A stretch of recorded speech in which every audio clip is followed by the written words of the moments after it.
Hello guys അങ്ങനെ നമ്മളിപ്പോൾ നേരെ നമ്മൾ തമിഴ്നാട്ടിലേക്ക് പോവാണ്. അപ്പോൾ എന്തിനാണെന്ന് എല്ലാവർക്കും അറിയില്ലേ, നമ്മൾ ഡാൻസ് പ്രോഗ്രാമിന് വേണ്ടിയിട്ട് പോവാണ് ഗായ്സ്. ഇപ്പോൾ പെട്ടിയ പ്രമാണങ്ങളും നമ്മുടെ കോസ്റ്റ്യൂമും കാര്യങ്ങളും പിന്നെ നമ്മുടെ ഡ്രസ്സും ഉണ്ട്. അപ്പോൾ നമ്മുടെ ഡാൻസ് പഠിപ്പിച്ച ചേച്ചീൻ്റെ കുഞ്ഞാവ ഉണ്ടായിരുന്നു കേട്ടോ കൂടെ.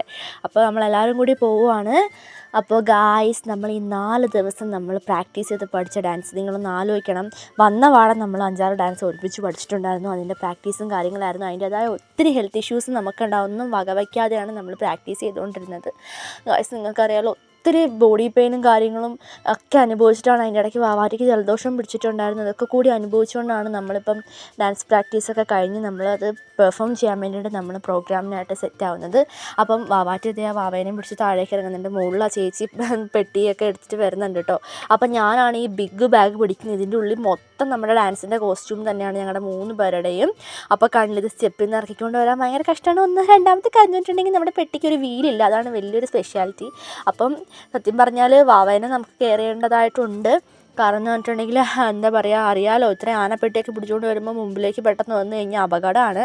അപ്പോൾ ഇവരിറങ്ങാൻ കഴിയാതെ എനിക്ക് ഈ പെട്ടി താഴേക്ക് ചുമക്കാൻ പറ്റില്ല. അപ്പോൾ ഈ പെട്ടി ചുമന്നുകൊണ്ട് പോകുന്നത് നമ്മുടെ ചേച്ചിയാണ് കേട്ടോ. അപ്പോൾ മസിൽമാനായിട്ട് ഉള്ള പെട്ടി എല്ലാം എടുത്തിട്ട് ആ ചേച്ചി നടന്നു പോകുന്നുണ്ട്. എന്തായാലും ഇങ്ങനെ മസിൽമാനാവണമെന്ന് നമുക്ക് പറ്റുന്ന കാര്യമല്ല. അങ്ങനെയെങ്ങാനും മസിൽമാനായാൽ ഗായ്സ് എൻ്റെ കുടലും എല്ലാ സാധനങ്ങളും നിലത്ത് ചാടിപ്പോകും. അറിയാലോ, എൻ്റെ വയറടക്കം നിലത്തുണ്ടാകും. അങ്ങനെ നമ്മളിത് പെട്ടി വലിച്ചുകൊണ്ട് നമ്മൾ ഡാൻസ് ക്ലാസ്സിൻ്റെ പുറത്തിറങ്ങിയിട്ടുണ്ട്. ഇനി ഈ സംഭവം നമുക്ക് നമ്മുടെ കാറിൻ്റെ ഉള്ളിലാക്കണം.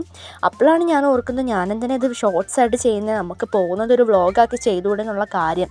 അപ്പോൾ നമുക്കിനി നെക്സ്റ്റ് ആയിട്ട് നമുക്ക് വ്ളോഗ് ചെയ്യാം. അപ്പോൾ നമ്മുടെ വണ്ടി ഇതേ അവിടെ നിർത്തിയിട്ടുണ്ട്. അപ്പോൾ ആ വണ്ടിയിലാണ് നമ്മളിന്ന് പോകാൻ വേണ്ടി പോകുന്നത്. അപ്പോൾ നമ്മുടെ ഇന്നോവ കാറായിരുന്നു. അപ്പോൾ മുകളിൽ കൂടി ഇത് മെട്രോ ഒക്കെ പാസ് ചെയ്യുന്നുണ്ടായിരുന്നു. അങ്ങനെ ഇവിടെ വന്ന് ഞാനിത് ഇവിടുത്തെ ഭയങ്കര എന്താ പറയുക സ്മെല്ലൊക്കെ സഹിച്ച് മൂക്ക് അടച്ചു പിടിച്ച് നിൽക്കണം. തൊട്ട് താഴെ എന്ന് പറഞ്ഞിട്ടുണ്ടെങ്കിൽ നമ്മുടെ ഈ എന്താ പറയുക നമ്മുടെ ഇറച്ചീൻ്റെ മാർക്കറ്റാണ് കേട്ടോ. അപ്പോൾ പലതരം ഇറച്ചികളെല്ലാം നമുക്ക് കിട്ടും. അങ്ങനെ പെട്ടികളൊക്കെ ഇതേ മാസ്റ്റർ അതിൻ്റെ ഉള്ളിലേക്ക് സെറ്റ് ചെയ്തിട്ടുണ്ട്. Vlog on the way.